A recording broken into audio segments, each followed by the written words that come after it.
We're going to start at the top from T Bloom 117. What team do you expect to make the most / biggest roster changes this offseason? I am going to be surprised if we don't have the same answer here, but you're so low on the Hawks right now. I'm wondering if you think they should strip it down, trade Trae Young, and rebuild.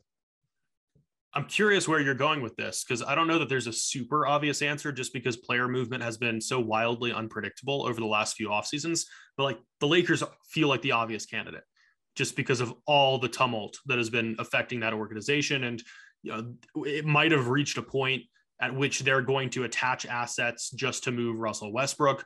We've heard LeBron James trade rumors suddenly start to surface, trade speculation, I should say, rather than rumors.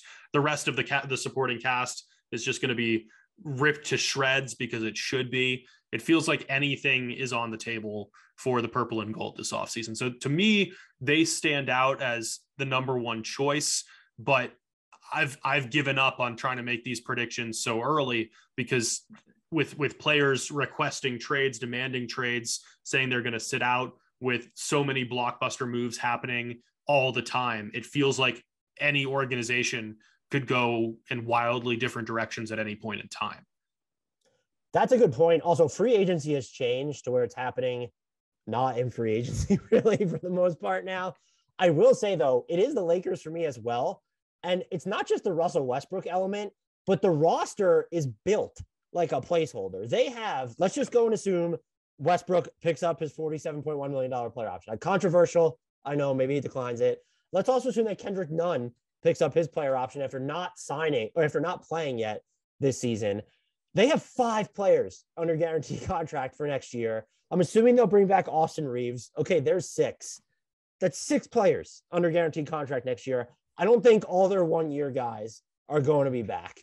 That includes Malik Monk, who, if they don't have access to the non-taxpayers mid-level, I don't know how they keep him unless he just really wants to be there. And then you also have to cake in the Westbrook trade that they're going to make. The coaching staff wanted to get rid of him.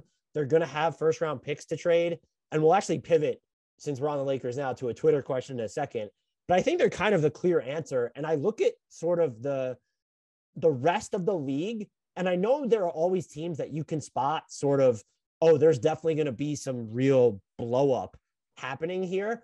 I kind of feel like we're light on those candidates leading into this offseason. The Knicks are certainly one. I could see them if you told me they looked drastically different and made more moves than the Lakers. I wouldn't be that surprised. That's kind of like it. My sleeper answer here is the Detroit Pistons.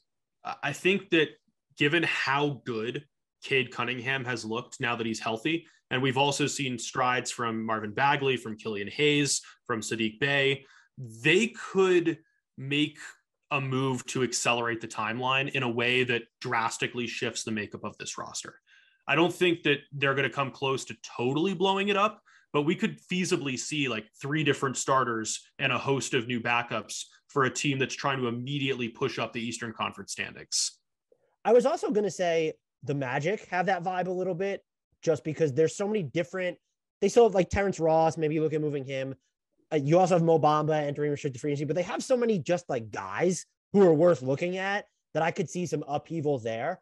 I was going to reframe this though and say, who is the team, the candidate to make the most impactful move in the opposite direction? Where I guess it's like the biggest perspective. Who's going to sell the best prospective player this summer? Who's most likely to do that?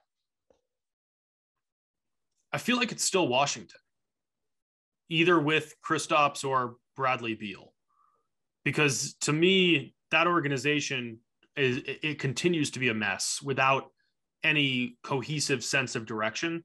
And I could see this being the offseason that, you know, it's been talked about for years, but would anyone be surprised if after making these moves at the deadline to try to continue competing in this season, to try to acquire more talent, the opposite ends up happening during the offseason and Beal finally just has had enough?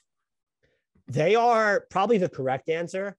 I think you can make a case. They're late. I don't want to call them lazy cases, but until I hear something different from the players that they're going to be talking about, I wouldn't select these teams. It could be Portland or New Orleans, technically, though. The dark horse answer is Utah. They lose in round 1, maybe an unconvincing round 2. I just feel like there's This is the Donovan Mitchell to New York rumor all over again. No. If you first of all, if you're trading Donovan Mitchell now, that if Danny Ainge even broaches the subject, he needs to be fired. So I'm talking.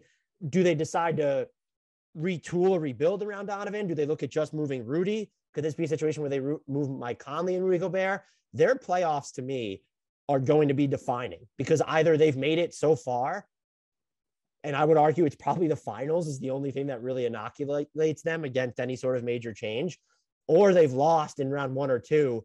And I just feel like there's going to be noise there. And I don't think that's actually a spicy take. No, it's not.